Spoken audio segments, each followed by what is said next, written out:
আপনি কান্না করেন কেন? কিসের জন্য?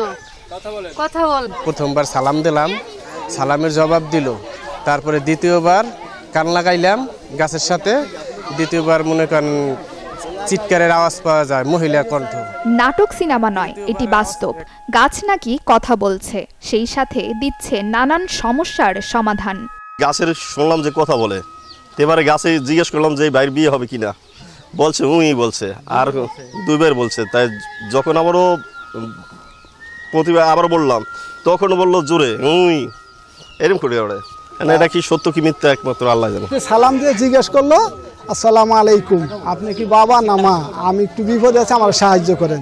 তো এইখান থেকে একটা কণ্ঠ দিল 12-13 বছরের মেয়ের মতন, আমি অনেক বিপদে আছি, আমি এতটুকু। কেউ কান পেতে গাছের কথা শুনছে, কেউ বা গাছের উপরেই চড়ে বসেছে কথা শোনার জন্য। এই চাঞ্চল্যকর ঘটনাটি ঘটেছে গোপালগঞ্জের মুকসুদপুর উপজেলার গজিনা গ্রামে। বন্ধু বান্ধব বলছে যে গাছে কথা বলে, ঠিক আছে, শুই না।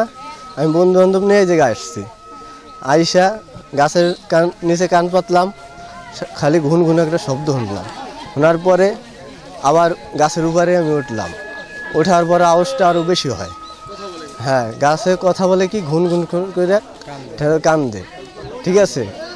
আমার বুকি দরফার হয়ে গেছে। যতটুকু শুনছি যে অলৌকিক কাণ্ড, এই কানে একটা হাত আর কি লাগাইয়া সালাম দিলে আর কি কান্নার একটা আসে। বেশ কয়েকদিন আগে গ্রামের একটি বাগানে গাছ কাটতে যায় স্থানীয় কয়েকজন শিশু। গাছের গায়ে আঘাত করা মাত্রই গাছটি নাকি কথা বলে ওঠে। এ সময় শিশুরা ভয় পেয়ে বাড়ির লোকজনের কাছে জানালে তারা গাছটি দেখতে আসেন। গাছের গায়ে কান পেতে রাখলে গাছের ভেতর থেকে আওয়াজ শুনতে পান তারা। প্রথম শুনছি যে পোলাপানে এখান দিয়ে খেলাধুলা করতেছে, ওই পাশে যে মোতাহার মোল্লা আছে তার নাতি ছিল, উনি বলে বাস, ওই ছেলেটা বলে বাস এই গাছে কোপ দিছে, কয় আমার আর কোপ দিস না। তখন সবাই পোলাপানরা বলতেছে, আরো মানুষেরা বলতেছে গাছে কথা বলে, গাছে কথা বলে। তখন আর কি বলছে গাছে কথা বলে, কেউ আসে না। ওই পোলাপানের সাথে মুরব্বীরা তারপরে দেখলো, আনলো, এই মানুষ জমা হয়ে গেল। এখন খালি যে আসে গাছে কথা বলে, গাছে কথা বলে। শুনতে বললাম আমার নাতি করলো কি গাছের কথা কয়, তা আমি গাছের কথা কয়, তুই সেই গাছের কাছে কিসের নিয়ে গেছো? আমি রাগ করছি, রাগ করিয়া তারপর আমি আইসি গাছের কাছে আজকা 2বার কানে দিছি, কিছুই শুনি নেই। তারপর কানে কয়। এরপরই এলাকায় শুরু হয় চাঞ্চল্যের। অলৌকিকভাবে গাছ কথা বলে এমন অপপ্রচারের ডালপালা ছড়াতে থাকে এলাকায়। সংবাদটিকে সত্য ভেবে গাছটি নিজ চোখে দেখতে দূর দূরান্ত থেকে ছুটে আসছেন অনেকে, কেউ কেউ আবার মানতও করছেন। আমি আসছিল শুনি না যে ঢাকা যখন ইউটিউবে দেখছি যে গাছে কথা বলে, তো আমার দেশের বাড়িতে জান হইতেছে, সবাই আমার কম বেশি চেনে।